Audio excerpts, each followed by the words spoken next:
Hello guys, part की starting में हमें टैन दिखाई जाती है जिसने शिनयांग के पेरेंट्स को एलए ग्रुप में भेज दिया होता है और वहां पे लगे हिडन कैमरा से सब कुछ देख रही होती है कि अब तो उसकी सच्चाई बाहर आएगी। शिनयांग अपने फादर को देखकर घबरा जाती है और उनका डॉगी भी उसके पास जाने की जिद करने लग जाता है। सारी सिचुएशन को देखते हुए फियो का फ्रेंड बोलता है कि वो कम डाउन रहे, एकदम रिलैक्स रहे और यहाँ से चले। और वो बोलती है कि जो वो समझ रहे हैं वो नहीं है। अब जिस पर इसके फादर बोलते हैं कि ये बात तुम मुझसे कह रहे हो ना, 20 साल मैंने जिस लड़की को पाला है क्या मैं उसे नहीं पहचानूंगा।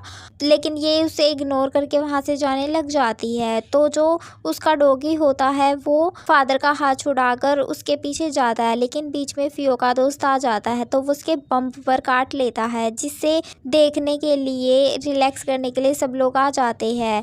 इस बात का फायदा उठाकर शिनयांग वहां से जाने लगती है, लेकिन उसके फादर उसका हाथ पकड़ लेते हैं और बोलते हैं क्या तुम मेरी बेटी नहीं हो, पर वो मना कर देती है। और इसी दौरान वहां पर ग्रैंड पा आ जाते हैं और वे बोलते हैं कि ये मेरी ग्रैंड डॉटर है। और इस बात पर तो वहां पर खामोशी छा जाती है। अब यहाँ पर टैन गुस्से में होती है कि फियो कब तक तुम इसे बचाओगे, तुम्हारी भी कोई कमजोरी होगी जिसे मैं ढूंढ लूंगी। अब यहाँ पर सभी लोग बैठे हुए होते हैं और ग्रैंड पा जिनयांग के फादर को बोलते हैं कि क्या अजीब इत्तेफाक है ना कि तुम्हारी बेटी भी एकदम मेरी ग्रैंड डॉटर की तरह दिखती है। तुम कभी अपनी डॉटर को लेकर हमारे घर आओ, क्या पता तुम्हारी बेटी और मेरी ग्रैंड डॉटर दोनों अच्छी दोस्त बन जाए। इसके बाद उसके फादर बाहर निकलकर अपनी बेटी को कॉल करते हैं, जिस पर शिनयांग कॉल उठाती है और बोलती है कि हाँ फादर। जिस पर फादर बोलते कि वो इस वक्त कहाँ है, तो वो बोलती कि वो तो इटली में है। जिस पर उसके फादर काफ़ी सारे इंस्ट्रक्शंस बताते हैं और बताते हैं कि सेफली घर आ जाओ। अब यहाँ पर कॉल रखने के बाद शिनयांग रोने लग जाती है। तभी ग्रैंड फादर अंदर आ जाते हैं और बोलते हैं कि फियो को नहीं देखा काफ़ी देर से, वो कहाँ है। जिस पर शिनयांग भी सोचने लग जाती कि फियो कहाँ पर है। अब फियो लिन को अपने फार्म हाउस पर लेकर आया हुआ होता है और उसे कॉफ़ी भी ऑफर करता है, लेकिन जिस पर लिन मना कर देता है और बोलता है कि मैं कॉफ़ी नहीं पीता क्योंकि मुझे नींद नहीं आती, सिर्फ डरावने ख्वाब आते हैं। क्योंकि बचपन में हुए इंसिडेंट्स इंसान की पूरी लाइफ को इफेक्ट करते हैं और उन्हें वही चीज़ नज़र आने लग जाती है। जिस पर फियो पूछ ही लेता है कि तुम्हारे साथ बचपन में ऐसा क्या हुआ है। जिस पर वो बताता है कि सुबह सुबह जब शिनयांग को दर्द हुआ तो मेरे पेरेंट्स उसे हॉस्पिटल लेकर गए।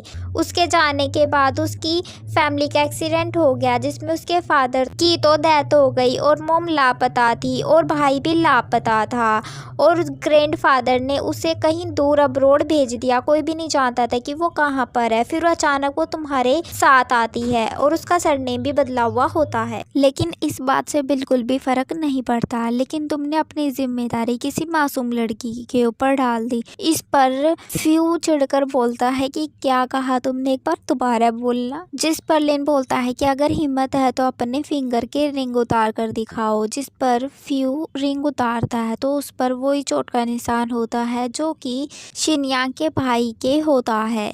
ये देखकर लिन वहां से भागने की कोशिश करता है, लेकिन फियो से पकड़ लेता है। लिन अपने आप को छुड़वाने की कोशिश करता है, लेकिन फियो से छुड़वा नहीं पाता है। जिस पर लिन बोलता है कि मैं ये सच सबके सामने बता दूंगा, तुम मुझे यहाँ रखकर सच्चाई छुपा नहीं सकते हो। अगर शिनयांग को कुछ हो गया है तो तुम मुझे बता दो, मैं उसे ढूंढ कर लाऊंगा। लेकिन जिनयांग को इन सब चीज़ों में मत घसीटो, उसे इन सब चीज़ों से दूर रखो। पर फियो बोलता है कि शिनयांग मर चुकी है, इसीलिए मैं ग्रैंडपा को अपना सच नहीं बता सकता हूँ, क्योंकि जो ये मर्डर करवा रहा है मैं इसके पीछे के मास्टरमाइंड को पकड़ना चाहता हूँ। लेकिन वो इस बात पर यकीन नहीं करता है तो फियो उसे बेहोश कर देता है। नाना और शिनचैन शियांग का ट्रीटमेंट करवाने के लिए आते हैं। इस पर शियांग नाना से माफ़ी भी मांगता है, लेकिन नाना बोलती है कि हम दोनों अलग दुनिया के हैं तो हमारे बीच ऐसा कुछ हो सकता है, और ये बोलकर वो वहाँ से चली जाती है।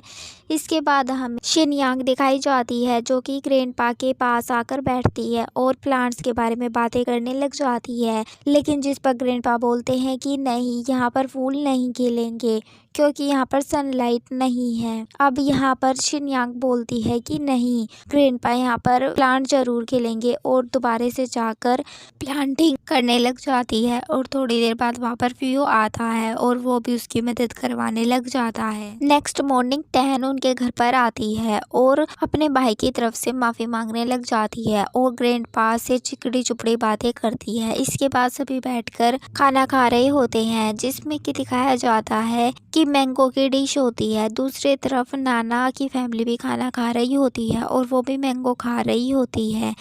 और मॉम डिश से सर्व करते वक्त बोलती है कि कुछ लोग आए थे, वे पूछ रहे थे कि बच्चों की फेवरेट डिश क्या है, जिस पर मैंने मैंगो बताया तो वे बहुत सारे मैंगो दे गए। लेकिन जिस पर नाना बोलती है कि शिनयांग की तो ये फेवरेट डिश नहीं है, उसे तो मैंगो से एलर्जी है। लास्ट टाइम जब उसने खा लिया था तो वो लगभग मरने वाली ही थी।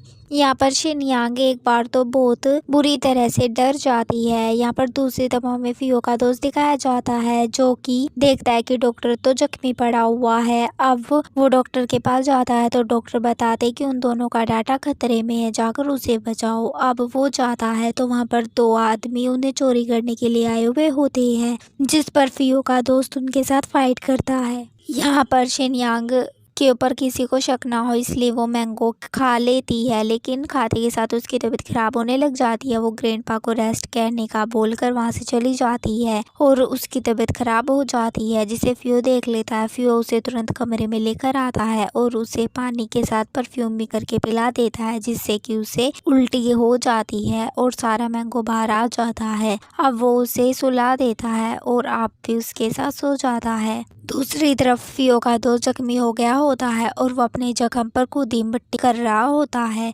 नेक्स्ट मॉर्निंग शियांग उठकर बोलती है कि थैंक्स, और मैं जानती हूँ कि तुम सही टाइम आने का वेट कर रहे हो, तो सही टाइम आने पर तुम मुझे सच्चाई बता दोगे। लेकिन जब तक मैं शिनयांग की बहुत अच्छे से एक्टिंग करूँगी, किसी को भी शक नहीं होने दूंगी। लेकिन कभी अगर टैन को कोई सबूत मिल गया तो अपने आप को छुपा लेना और बाकी सब मैं संभाल लूंगी। उसकी ये बातें फियो बहुत ध्यान से सुन रहा था और उसे ग्रैंडपा की बात भी ध्यान आती है कि यहाँ पर फूल कभी नहीं खिलेंगे, क्योंकि फूल खिलने के लिए सनलाइट जरूरी है। जिस पर फियो बोलता है कि हमें खिड़की खोल देनी चाहिए, जिस पर ग्रैंडपा बोलते हैं कि हाँ, अगर सनलाइट और हवा अंदर आती है तो खिड़की खोलने में कोई बुराई नहीं है। इसके बाद वो शिनयांग को बोलता है कि दोपहर के टाइम पे हम बीच में चलेंगे और वहाँ पर मैं तुम्हें सारी सच्चाई बता दूंगा। ये सब सुनकर शिनयांग बहुत ही ज़्यादा खुश हो जाती है। अब हमें नेक्स्ट सीन में टियांग दिखाई जाती है, जो कि ड्रिंक कर रही होती है और उसका भाई भी उसे ड्रिंक करते हुए देख लेता है और वो बोलता है कि तुम कब से अपने गम छुपाने के लिए ड्रिंक करने लगी।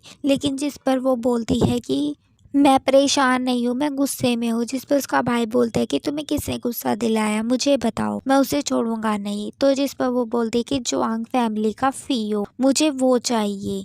जिस पर उसका भाई बोलता है कि दुनिया में और भी बहुत सारे लड़के हैं और वो उसके लिए काबिल लड़का ढूंढेगा, लेकिन फियो तो जुआंग फैमिली का ग्रैंड सन इन लॉ है, तो वो उसके बारे में भूल जाए। लेकिन वो बोलती है कि अगर वो उस फैमिली का ग्रैंड सन इन लॉ ना हुआ तो बाकायदा अगर वो जो लड़की शिनयांग है वो ही उनकी ग्रैंड डॉटर ना हुई तो मुझे फियो ही चाहिए, क्योंकि वो मेरे लायक है हर तरह से। जिस पर उसका भाई बोलता है कि तुम मेरी बहन हो, तुम्हें पता होना चाहिए तुम्हें क्या करना है और क्या नहीं करना है। और रही बात उस लड़के की, तो उस लड़के को तुम भूल जाओ। ये बोलकर उसका भाई वहाँ से चला जाता है। अब उसे फियो की कॉल आती है, जो कि उसे मिलने के लिए बुलाता है और प्लान के मुताबिक वो उसे मिलने के लिए जाता है। दूसरी तरफ लिन वहाँ से जाने की कोशिश करता है, लेकिन शियांग उसे जाने नहीं देता और उसे ड्रिंक देता है। इसके बाद टान बोलती है कि मैं तुम्हें लाइक करती हूँ और तुम्हें क्या लगता है कि चीजें तुम्हारे हिसाब से चलेंगी। इसके बाद वो एक फाइल आगे करती है, लेकिन फियो उस फाइल को देखने से इनकार कर देता है और बोलता है कि शिनयांग से दूर रहो और तुम्हारी हिम्मत कैसे हुई उससे नुकसान पहुंचाने की। जिस पर वो बोलती है क्या तुम्हें सिर्फ शिनयांग की फिक्र है, उस लड़की की फिक्र नहीं है जो तुम्हारे सामने से आ रही होती है। दरअसल उसके सामने से शिनयांग ही आ रही होती है और उसकी फैमिली को एक कॉल भी की जाती है जिसमें ये बताया जाता है कि उनकी बेटी एयरपोर्ट से आ रही थी, लेकिन तबीयत खराब होने की वजह से वो नहीं आ पाई और उनकी बेटी की जान खतरे में, इसलिए वो तुरंत आ जाए। और ये सुनकर फैमिली तुरंत टैक्सी में बैठ जाती है। इसके बाद लिन बोलता है कि मैं जानता हूँ तुम्हारा बॉस टैन से मिलने के लिए गया है, लेकिन तुम्हारा बॉस नहीं जानता कि टैन क्या कुछ जानती है। उसे तो सिर्फ तलाश है तो सबूतों की। तुमने मेरा डेटा भी ब्लॉक कर रखा है, तुम चाहो तो उसमें देख सकते हो मेरे मैसेजेस। टैन ने जरूर मुझे कांटेक्ट किया होगा। अब यहाँ पर वो उसके फ़ोन का डाटा चेक करता है जिसमें वाकई में टैन ने उसे कांटेक्ट किया था और मैसेज में लिखा था कि गेम स्टार्ट हो गई है और वहाँ पे होने वाली घटना की फोटो भी भेजी थी। जिनयांग के फादर अपनी बेटी को कॉल करते हैं सब कुछ कंफर्म करने के लिए, तो शिनयांग कॉल उठाती है और उसके सामने से एक गाड़ी जाती है जिसमें वो अपने फैमिली को देखती है और उसमें टैन के आदमी बैठे हुए थे, जिस पर वो गाड़ी रोकने की कोशिश करती है और गाड़ी के सामने आ जाती है, लेकिन उसे फियो बचा लेता है। टैन ये सब देख के हैरान होती है और गुस्से में आ जाती है, लेकिन उसका भाई आता है जोरदार चाटा मारता है। अब इसके बाद सब जगह सन्नाटा छा जाता है। सिर्फ एक अनाउंसमेंट होती है कि LH स्टार का ग्रैंड सन अब वापस आ गया है और अब कंपनी को वो ही हैंडल करेगा और वो ही इस कंपनी का CEO बनेगा।